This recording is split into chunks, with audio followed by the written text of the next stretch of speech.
Apparently, letting Jokić score wasn't a great idea. When the series are tied 1-1, the winner of Game 3 has won every series this year. Are you getting nervous? A little bit. And that's the first time you've ever admitted it. Well, listen, you got to watch the games and evaluate them fairly. The only thing I disagree with that you said is apparently letting Jokić score wasn't a great idea. That the let Jokić get 40 and keep the assists under 10, I still think that game plan can work. Unfortunately, last night, he had the perfect game for what the Nuggets are trying to do. 30, 20, 10. Got the double-digit assists, still scored efficiently at a high level, crushed the Heat on the glass, and here's why I am I will admit, getting a little nervous. That was, in my opinion, a must-win game for Denver because the way they lost Game 2, their coach calling out their effort in Game 2, if they didn't respond, then you would have to start to doubt whether they were able to respond. But the key part to that is, and the reason it made me nervous, is key role player Bruce Brown did not play well. Key role player Kentavious Caldwell-Pope did not play well. Michael Porter Jr., who has been the third best player on the team throughout the year, once again had a brutal game and once again saw his minutes cut. So why did it make me more nervous?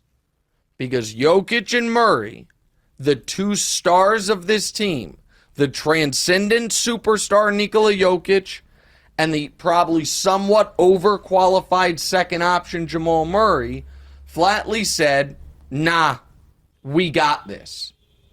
And that's what you need, moments like that to win a championship. You need moments where the others, as Shaq calls them, don't have it. You're on the road and your stars carry you. And the fact that they both had 30-point triple-doubles, they both did it efficiently, that they both answered the bell every single time, that's what wins titles. So, right now, do I feel like the Heat are dead? Of course not. But do I feel like the Nuggets retook control of the series? I do. And I believe Jimmy's going to have a monster Game 3 and that we're going to go back to Denver tied 2-2. But the fact that Jokić and Murray dug down deep and just both played exceptional games is ominous for the Miami Heat.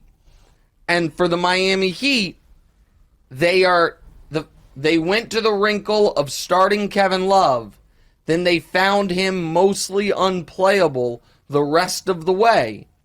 They don't have any backup option for Bam. I know it because they are still trotting out their Cody Zeller. Even if it's only for 6 minutes, that needs to be 0 minutes. And so there are real reasons for concern for the Heat. Also, let me give Michael Malone some credit here. This was a game you had to have, and he played minutes accordingly, meaning Jokić and Murray, 44 minutes each. Now, what will that mean for Game 4? That's the only game of the series on one-day rest.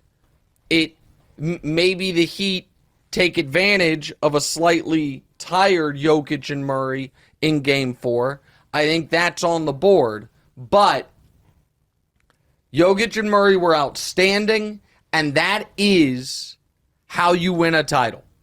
In a night that KCP, Michael Porter Jr., and Bruce Brown go a combined 3 of 16 and 1 of 8 from 3, you control the entire game. Well, the final 2.5 quarters of the game because your stars play like stars. And I understand Heat fans are upset, at some of the officiating, particularly in the second quarter, and I didn't think it was good.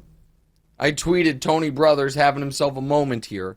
But that doesn't explain away the third quarter when the Nuggets took full control of that basketball game.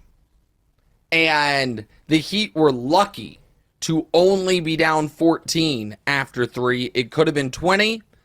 And the Nuggets were great. Most notably, obviously, Jokić and Murray. So, yeah, if you picked the Heat like I did, of course you're a little nervous.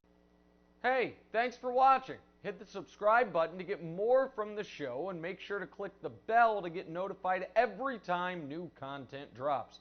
Check out full episodes of What's Right wherever you get your podcasts, or just click the link in the description below.